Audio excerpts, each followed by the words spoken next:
शिव के 11 अवतारों में एक रुद्र अवतार आप सभी के प्रिय हनुमान जी। हनुमान जी का धरती पर अवतरण अर्थात उनका जन्म वैशाख पूर्णिमा को हुआ और इसी दिन हनुमान भक्त हनुमान जयंती बड़ी धूमधाम से मनाते हैं। माना जाता है कि हनुमान जी कलयुग में जीवित देवता है और सबसे सरल और धरती पर सबसे ज्यादा पूजे जाने वाले देव हैं। हनुमान जी अपने भक्तों की प्रार्थना तुरंत स्वीकार करते हैं और भक्तों की मनोकामनाएं अति शीघ्र पूर्ण करते हैं।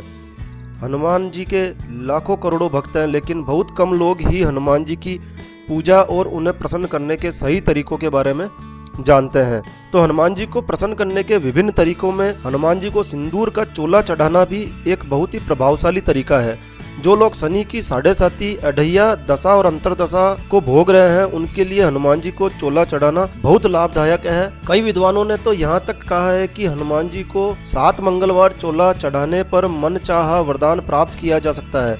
तो इस वीडियो में मैं बताऊंगा कि हनुमान जी को सिंदूर का चोला कब और कैसे चढ़ाया जाता है। तो जानकारी शेयर करने से पहले दोस्तों मेरी आपसे रिक्वेस्ट है कि यदि यह वीडियो आपको, यह जानकारी आपको अच्छी लगे तो कृपया लाइक के बटन पर जरूर क्लिक कीजिए और यदि आपने हमारा ये चैनल सब्सक्राइब नहीं किया है तो प्लीज़ सब्सक्राइब कर लीजिए, क्योंकि इस चैनल पर हम आपके लिए लेकर आते हैं तरह तरह की धार्मिक जानकारियाँ, होम रेमेडीज, होम टिप्स और टेक्निकल नॉलेज। तो आइए जानते हैं हनुमान जी को चोला चढ़ाने की विधि।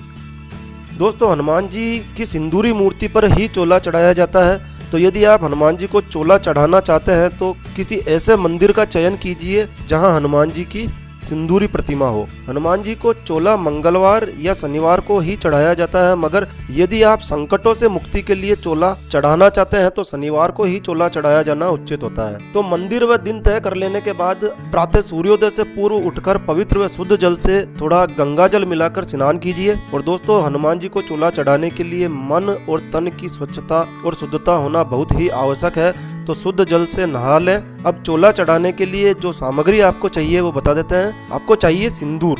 तो चोला चढ़ाने के लिए प्रमुख वस्तु है सिंदूर। इसकी मात्रा मूर्ति के आकार पर निर्भर करती है, प्रतिमा के आकार पर निर्भर करती है, परंतु इसके लिए सिंदूर बाजार से नया लेकर आएँ और हमेशा जब भी सिंदूर लाएं वो सवाया लाएं। सवाया कहने का अर्थ है जैसे 125 ग्राम लाएं, 1.25 पाव लाएं या 1.25 किलो लाएं, यानी मूर्ति के साइज के अनुसार जब भी लेकर आएं तो 1.25 लेकर आएं। चोला चढ़ाने के लिए गाय का शुद्ध घी चाहिए आपको, लेकिन यदि गाय का शुद्ध घी उपलब्ध ना हो सके तो आप चमेली के तेल का प्रयोग भी कर सकते हैं। और माली पन्ना चाहिए आपको। ये माली पन्ना एक चमकीला कागज होता है, वर्क की तरह होता है, जो चांदी और सोने की वर्क होती है उसकी तरह होता है, लेकिन चांदी सोने की वर्क में कहा जाता है कि ये चमड़े के खाल में बनाया जाता है, इसलिए वर्क को शुद्ध नहीं माना जाता है। अतः माली पन्ने का प्रयोग करें। ये चमकीला पेपर बाजार में आपको आसानी से मिल जाएगा।